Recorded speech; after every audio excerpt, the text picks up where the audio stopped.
Alright, I'm going to make a tornado rating scale video and clear up any misconceptions about it. So the tornado ranking scale, the first big ranking scale, at least in the US, was the F scale, which is the Fujita scale by Ted Fujita, a Japanese scientist, okay? And it's primarily based off of wind speed, okay? And that's important. That's important for future references. And because you can have a tornado that has the F5 wind speeds, but the damage isn't of like a F5 or EF5, okay? So basic EF scaling, right? F0, it causes hardly any damage, maybe some shingles off, a tree branch, whatever. 40 to 75 miles an hour. Now that could be literally just a severe thunderstorm in some cases. F1, it's slightly worse. It is 73 to 112 miles per hour wind speed. And that's slightly more more shingles off the roof, that type of thing. F2 starts that's the you should be indoors, that's the you should be, in your house, in your safe space, whatever, okay? 113 to 157 miles per hour, and that's where it starts to get oh, that's a violent tornado. It's not it's an intermediate. Along with F3, it's 158 to 206 miles per hour, okay? Now what we'd consider the really, really dangerous are F4 and F5, as well as EF4 and EF5.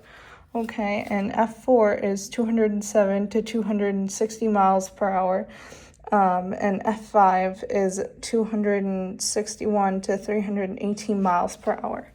Okay, and if you notice the difference, the F scale, the EF scale was created in 2007, and the first EF5 that got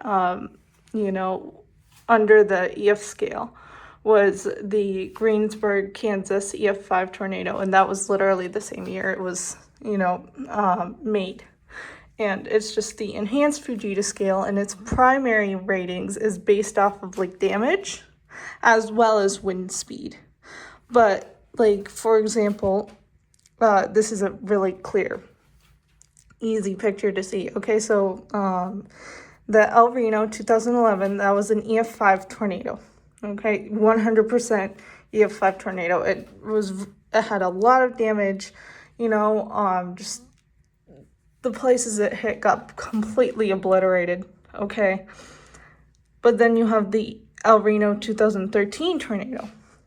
And now a lot of people online, they think it's an EF5 tornado. And while it has the speed of, an F5 or an EF5, the damage doesn't correlate because it hit mainly rural, there was only a few spots it actually hit because it was mainly just farmland, in the grass, that type of stuff. It hit a few silos, it hit a few houses, but it wasn't it was in the suburbs and then just hit 20 different houses, So if it were, say, in the suburbs, it might have been a different rating, but since the damage wasn't correlating with what an EF5 would be, and what even an F5 would be, the wind speed is of technically EF5 or F5, but the actual damage is way low. I think what was the rating? EF3? EF3? Yeah, I think it was EF3 what they labeled it for their final rating. And for the EF5 scale, it's way harder to get an EF5 on the EF5 scale. And a lot of the reason why we had a whole bunch between 2007 and 2011, 2013 technically, tornadoes that were EF5 scale was because there were so many tornado outbreaks, you know, because otherwise, you know, like there was literally a drought from 2013, and then I think last year, they said the Enderlin tornado from 2024, I think, was an EF5. Okay, and it's way harder to get an EF5 because of that added damage rating. It's not just, oh, the wind was 200 miles an hour, it's an EF5. It's the winds were 200 plus miles an hour, and it completely obliterated that suburb, you know? That's why you have F5 tornadoes, you know, before 2007, that we can label as an EF5, because, like, for example, the Gerald F5 tornado completely obliterated everything. I don't want to get too gruesome, but they had to use dental records to like identify people. Okay, so it's like there's overlap, you know, but there's a difference in scaling. And the EF5 scale damage-wise, a lot of it primarily is how well the house is built. So if you have like a whole trailer park got hit, those houses aren't really made to withstand more than, I'd say, maybe an EF2, you know? So they take that into consideration. They take into consideration, oh, were the houses old? Did they have like new anchoring, like, you know, if it was a new house with good anchoring and it was good craftsmanship and it still got like completely tore up, then they're just like, okay, yeah, that's definitely an EF5, you know. And also what's taken into consideration is how many casualties, to a lesser extent, but casualties, injuries, and then whether it's a city versus rural versus suburb tornado, because like if it's a rural tornado, it hit barely anything, you know, but it had EF5 scale winds, then it's going to be a lower ranking than EF5, but it'll have the same, you know, it'll have EF5 winds, but the actual damage is like an EF2 or an EF3. And part of me wishes Ted Fujita didn't preliminarily make the Xenia, Ohio tornado of, what was it? It was in the 70s. I think it was like 76 or 74, 76, 74, 78. I forgot. But basically, there's no such thing as an EF5 or an EF6 because, like, look at the ratings. Caps out at F5, anything higher than 318.